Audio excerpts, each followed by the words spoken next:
Municipal ఎన్నికల polling ముగింపుపై మరింత సమాచారం మా ప్రతినిధి మంచిర్యాల నుంచి సాగర్ లైవ్ ద్వారా అందిస్తారు. సాగర్ చెప్పండి, మంచిర్యాలలో మున్సిపల్ ఎన్నికల పోలింగ్ పైన అప్డేట్స్ ఏంటి? మున్సిపల్ కార్పొరేషన్ ఎన్నికల ప్రక్రియ ముగిసింది. ఉదయం 7 గంటల నుంచి ప్రారంభమైన ఈ పోలింగ్ ప్రక్రియ 5 గంటలకు ముగిసింది. 5 గంటల వరకు ఎవరైతే క్యూ లైన్లలో వేచి ఉన్నారో వారికి మాత్రమే ఓటు వేసే అవకాశం కల్పించారు. ఇక మధ్యాహ్నము 1 గంట వరకు ఆల్మోస్ట్ అన్ని మున్సిపాలిటీలు కావచ్చు కార్పొరేషన్లో 50% పోలింగ్ అయితే నమోదైంది. ఇంకా ఇప్పటికి 5 గంటలకు సంబంధించిన పోలింగ్ ప్రక్రియకు సంబంధించిన పర్సెంటేజ్ ఇంకా అధికారులు ఇంకా చెప్పాల్సిన అవసరం ఉంది. ఇంకా అప్డేట్ పూర్తిగా రాలేదు. మొత్తానికైతే 72% నమోదు అయ్యే అవకాశం ఉన్నట్లుగా అయితే అంచనా వేస్తున్నారు. ఇక మొత్తానికైతే ఇటు రూరల్ ఏరియాలకు సంబంధించిన మున్సిపాలిటీలు చెన్నూరు కావచ్చు, మంతని, అదేవిధంగా సుల్తానాబాద్, పెద్దపల్లి, లక్షడిపేట మున్సిపాలిటీల్లో అయితే ఎక్కువ శాతంగా పోలింగ్ పర్సెంటేజ్ అయితే నమోదైంది. కార్పొరేషన్లకు సంబంధించిన ఇటు రామగుండం కావచ్చు, అదేవిధంగా మంచిర్యాలకు సంబంధించిన కార్పొరేషన్లలో ఓటింగ్ పర్సెంటేజ్ అయితే కొద్దిగా తక్కువ అయిందని కూడా నమోదైందని కూడా చెప్పుకోవచ్చు. ఇట్లా ఓవరాల్గా ఉదయం 7 గంటల నుంచి 5 గంటల వరకు అయితే పోలింగ్ ప్రక్రియ ఎక్కడ కూడా అవాంఛనీయ సంఘటనలు జరగకుండా ప్రశాంత వాతావరణంలో అయితే కొనసాగింది.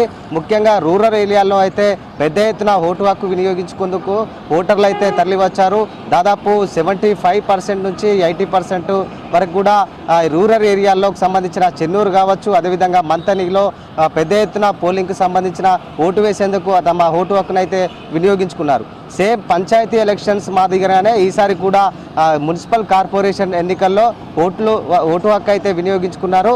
ఇక మొత్తము ఇప్పుడు ఏదైతే పోలింగ్ ప్రక్రియ కంప్లీట్ అయిపోయింది, బ్యాలెట్ బాక్సులు మొత్తం కూడా స్ట్రాంగ్ రూమ్లకు చేరుకొని ఉన్నాయి. రేపు ఎల్లుండి 13న జరిగే కౌంటింగ్ ప్రక్రియకు అధికారులు అయితే అన్ని ఏర్పాట్లు అయితే పూర్తి చేస్తున్నారు. ఎందుకంటే ఇదంతా పోలింగ్ ప్రచారం అంతా ఒక ఎత్తు, పోలింగ్ అంతా ఒక ఎత్తు, ఎల్లుండి జరిగే కౌంటింగ్ కూడా ఒక ఎత్తు. ఇప్పటికే జరిగిన కౌంటింగ్ ఏదైతే పోలింగ్ ప్రక్రియ ఉందో ఎవరికి ధీమా పార్టీలు అయితే ఆ పార్టీకి సంబంధించిన ధీమా అయితే వ్యక్తం చేస్తున్నారు. ఎందుకంటే మా పార్టీకి సంబంధించిన అభ్యర్థులు ఇంతమంది గెలుస్తారని చెప్పేసి కూడా లెక్కలు కట్టుకుంటున్న పరిస్థితి కనిపిస్తుంది. ఎక్కడ బలంగా ఉంది, ఎక్కడ వీక్గా ఉందని కూడా పరీక్షించుకుంటారు. ఎందుకంటే పంచాయతీ ఎలక్షన్స్ కావచ్చు, అదేవిధంగా ఈ కార్పొరేషన్ నెక్స్ట్ ఎంపీటీసీ, జెడ్పీటీసీ ఎలక్షన్స్లో కూడా ఇలాంటి తప్పిదాలు జరగకుండా ముందస్తుగా నాయకులు కావచ్చు, లీడర్లు అయితే ఇట్లాంటి రిపీట్ కాకుండా అయితే చర్చలు అయితే జరుపుకుంటున్న పరిస్థితి కనిపిస్తుంది. ఇట్లా ఓవరాల్గా ఇటు మంచిర్యాల, పెద్దపల్లి జిల్లాలో ప్రశాంత వాతావరణంలో అయితే ఎన్నికలు జరిగాయి. పోలీసు, ఇటు రెవెన్యూ, ఎలక్షన్ అధికారులు కూడా ఎక్కడా కూడా అవాంఛనీయ సంఘటనలు జరగకుండా ఏర్పాట్లు అయితే పూర్తి చేశారు. మొత్తానికైతే చిన్న మొదలు ఘర్షణలు కొంచెం చోటు చేసుకున్నా కూడా పెద్ద ఎత్తున అయితే ఎక్కడ కూడా కాలేదు. ముఖ్యంగా ఇటు చెన్నూరు కావచ్చు, అదేవిధంగా ఇటు బెల్లంపల్లి, అదేవిధంగా రామగుండం ఏరియాల్లో కొంతమంది బీఆర్ఎస్ కావచ్చు, బీజేపీ లీడర్లు అయితే ఇటు ఎన్నికల కమిషన్ను బదనాం చేసే ప్రయత్నం చేశారని కూడా పెద్ద ఎత్తున అధికారులు కూడా చెప్పారు. ఎందుకంటే ఏదైతే పట్టుబడిన నగదు కావచ్చు, మద్యం పైన కూడా కేసులు పెట్టిన నేపథ్యంలో కొందరు ధర్నాలు, అదేవిధంగా రాస్తారోకోలు చేసి నిరసనలు తెలిపిన పరిస్థితి నెలకొంది. ఈ నేపథ్యంలో ఎన్నికల అధికారులు అయితే వాళ్ళకి అల్టిమేట్ జారీ చేశారు.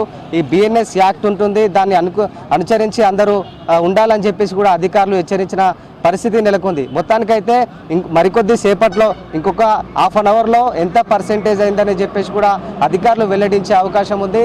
సేమ్ పంచాయతీ ఎలక్షన్స్ మాదిరిగా ఈసారి కూడా పెద్ద ఎత్తున ఓటింగ్ పాల్గొన్నారని కూడా చెప్పుకోవచ్చు.